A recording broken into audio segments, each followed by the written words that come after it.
Assalamualaikum warahmatullahi wabarakatuh. Saya Sabian Afril dari kelas 11 MIPA 1 dan menduduki di absen ke-39. Jadi pada kesempatan kali ini, saya akan menjelaskan 3 sistem organ di dalam tubuh kita. Yang pertama ada sistem pernafasan, yang kedua ada sistem pembuluh darah, dan yang ketiga ada sistem endokrin.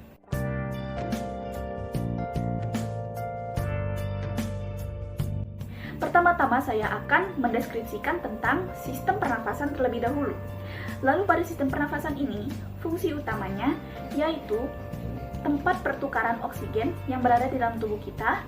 Dan yang kedua, membuat kita bisa berbicara seperti ini. Dan yang ketiga, untuk melindungi saluran udara yang berada di dalam tubuh, terhindar dari zat-zat berbahaya dan infeksi. Lalu apa saja komponen organ penyusun yang berada di sistem pernafasan ini? Pertama-tama, udara akan melewati mulut dan faring. Nah, mulut dan faring ini merupakan pintu masuk keluarnya udara ke dalam tubuh kita. Dan yang kedua, ada sinus. Nah, di sinus ini merupakan ruang sela di antara tulang kepala kita, dan fungsinya itu untuk mengatur suhu kelembapan ketika kita menghirup udara. Nah, yang ketiga ada yang namanya tenggorokan. Nah, saluran tenggorokan ini merupakan saluran yang menghubungkan mulut dan hidung ke dalam trakea. Lalu ada trakea. Trakea ini menghubungkan tenggorokan ke bronkus. Lalu yang kelima ada paru-paru. Paru-paru ini merupakan organ yang paling utama dalam sistem pernafasan ini. Fungsi utama dari paru-paru ini merupakan sebagai penyokong oksigen yang berada di dalam tubuh kita dan mendistribusikan oksigen ke seluruh tubuh kita. Nah, lalu di dalam paru-paru ini terdapat 3 organ yang bernama bronkus, bronkiolus, dan alveolus. Nah, di dalam bronkus ini merupakan saluran yang menghubungkan trakea ke bronkiolus. Lalu bronkiolus merupakan cabang-cabang yang terdapat di dalam paru-paru yang menghubungkan bronkus ke alveolus. Dan yang terakhir ada alveolus. Alveolus merupakan tempat pertukaran oksigen menjadi karbon dioksida.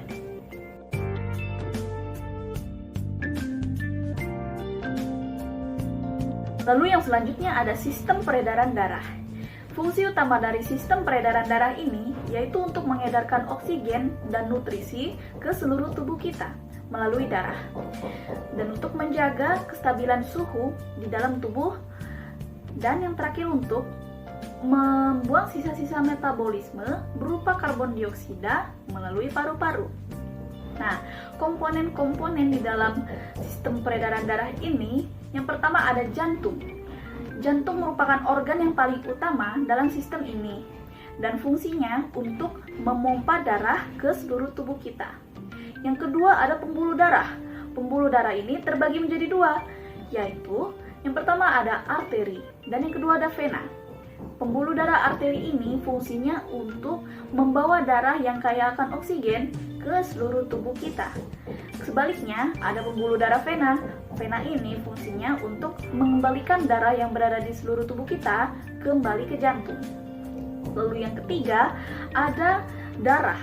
Darah ini merupakan pembawa nutrisi, oksigen, protein, dan antibodi ke seluruh tubuh kita. Lalu, darah ini terbagi menjadi 4 jenis. Yang pertama adalah trombosit atau keping darah. Fungsinya ini untuk pembekuan darah. Ketika kita terluka, maka darah itu akan membeku. Lalu yang kedua ada leukosit atau sel darah putih. Fungsinya itu untuk mendeteksi zat-zat berbahaya yang masuk ke dalam tubuh kita, seperti zat-zat racun, bakteri, atau virus. Lalu ada eritrosit atau sel darah merah. Nah, sel darah merah ini merupakan pembawa karbon dioksida dan oksigen. Lalu yang terakhir ada namanya plasma darah. Plasma darah ini mengandung protein dan hormon-hormon.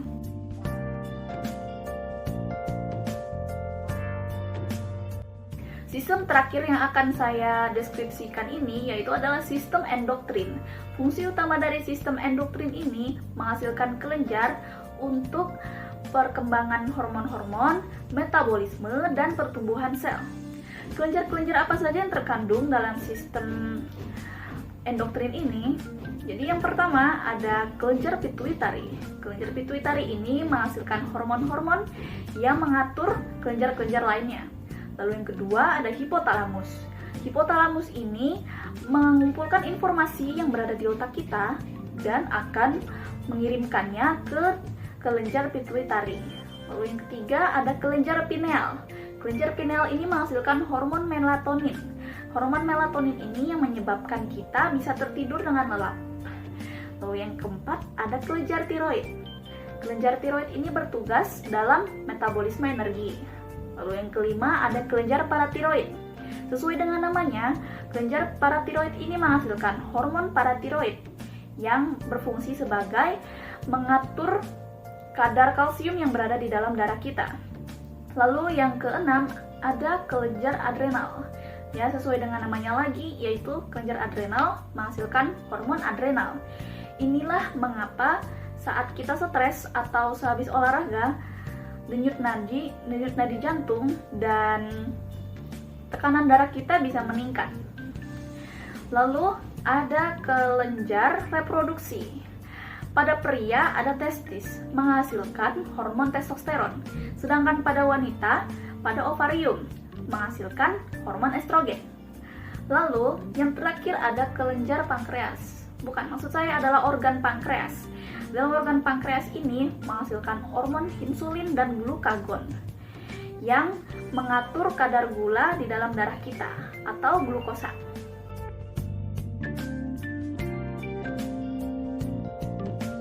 Nah, itulah penjelasan sistem organ pernafasan, peredaran darah, dan endokrin dari saya.